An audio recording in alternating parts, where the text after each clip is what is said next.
मित्रों, जय माता दी। आप देख रहे हैं धर्म शिक्षा।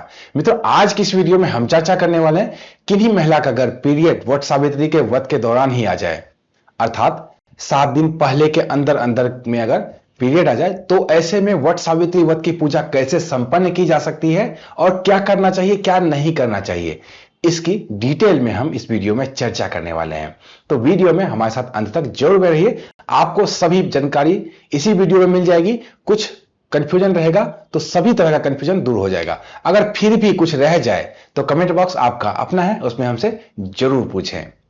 तो देखिए, पीरियड आना एक नॉर्मल सी बात है, इसमें ऐसी कोई भी बात नहीं है। कुछ महिलाएं ऐसा सोच लेती हैं कि लगता है कि भगवान इस बार मेरे से पूजा इस व्रत में नहीं कराना चाहते हैं, इसी कारण मुझे पीरियड आ गया। तो बिल्कुल ऐसा मत सोचिए, ऐसा कुछ भी नहीं है।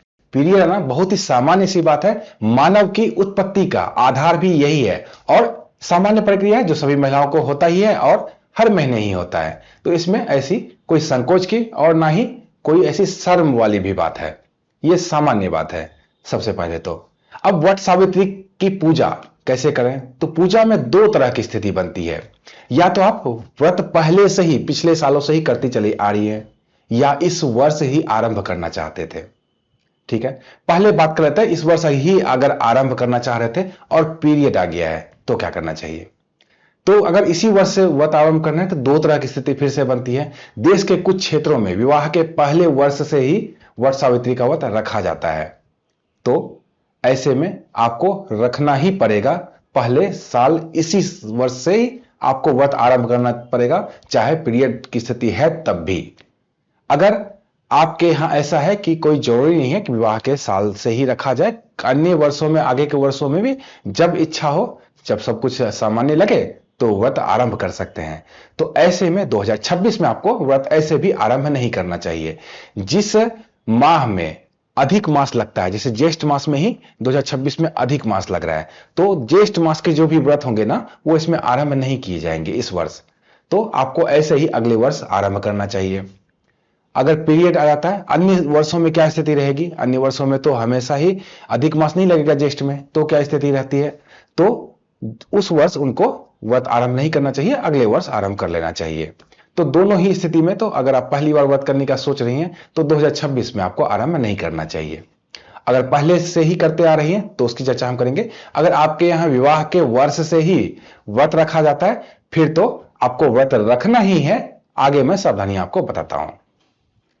ये तो हो गई व्रत आरंभ करने की बात। अगर व्रत पहले से ही रखते आ रहे हैं तो क्या करना चाहिए। तो देखिए, वट का जो वृक्ष होता है उसमें ब्रह्मा विष्णु महेश तीनों का ही वास होता है। तो ऐसे में बिल्कुल सही बात है, पीरियड की स्थिति अगर है तो वट के वृक्ष को छूने से बचना चाहिए। अपनी पूजा कैसे आरंभ करनी चाहिए, क्या क्या करना चाहिए।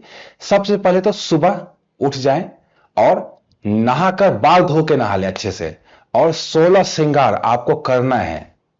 इसके अलावा क्या क्या नहीं करना है, व्रत रखना है, उपवास रखना है, लेकिन पूजा नहीं करनी है।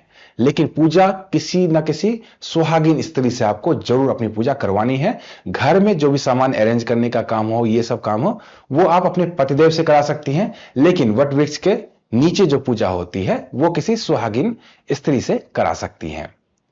लेकिन आपको उपवास में रखना है और अपनी पूरी पूजा थोड़ा डिस्टेंस बनाकर पूरी पूजा सामने से देखनी है आपको। ऐसा नहीं कि घर पे बैठ के और किन्हीं को सामान दे दिए, जाओ तुम पूजा करके आ जाओ, ऐसा बिल्कुल भी नहीं करना है। बिल्कुल जब जैसे सभी महिलाएं सजती हैं वैसे सजना है, वट वृक्ष के नीचे भी जाना है और दूर से अपनी पूजा बिना कुछ छुए देखनी है।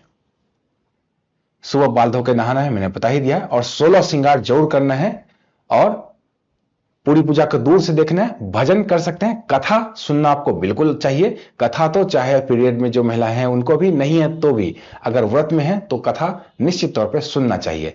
अपने चैनल पे भी कथा का वीडियो आ चुका है, उसे व्रत के दिन जरूर सुने। कथा सुनना कैसे चाहिए, किसी स्वच्छ स्थान पर बैठ के, और जहां पे कोई डिस्टर्ब ना करे आपको। जैसे होता है कथा के बीच में उठा नहीं जाता है, तो अपने फोन को सामने रख लिए और शांत चित्त से कथा को पूरी सुनना चाहिए।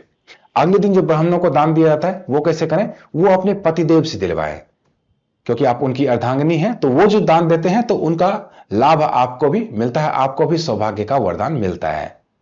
तो इस प्रकार से अपनी वट सावित्री की पूजा 2026 में आप अगर पीरियड है तो कर सकते हैं। अगर मेरे से बताने में कुछ छूट गया हो तो कमेंट बॉक्स आपका अपना है, बेझिझक पूछें, मैं आपको उसका उत्तर जरूर दूंगा। तो मिलते हैं इसी तरह की अन्य ज्ञानवर्धक वीडियो के साथ, तब तक आप देखते रहिए धर्म शिक्षा। जय माता दी।